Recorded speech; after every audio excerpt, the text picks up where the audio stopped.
Biznesdagi eng katta xatolardan biri intellektual mulkni himoya qilmaslik. Tadbirkor o'z brendini yaratdi, nom topdi, logotip chizdi, mahsulot chiqardi. Hamma uni taniy boshladi. Bir kuni internetda o'sha logotip, o'sha nom bilan boshqa kompaniya paydo bo'ldi. Ajablanarlisi, ularning hammasi qonuniy. Nima bo'ldi deb o'ylaysizmi? U o'z brendini, logotipini huquqiy jihatdan rasmiylashtirmagan edi. Huquqda intellektual mulkni himoya qilmaslik deb ataladi. Intellektual mulk bu shunchaki g'oya emas, bu sizning mehnatingiz, obro'yingiz va kelajakdagi foydangiz. Agar siz uni ro'yxatdan o'tkazmasangiz, uni kimdir sizdan oldin qo'lga kiritadi.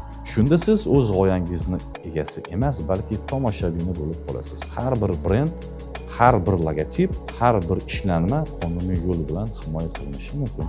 Faqat bitta shart vaqtida rasmiylashtirish.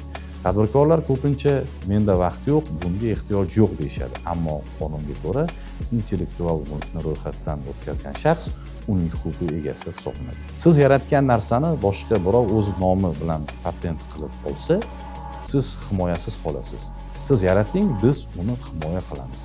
Yuridik himoya bu g'oyangizning kafolati, biznesingizning kelajagi.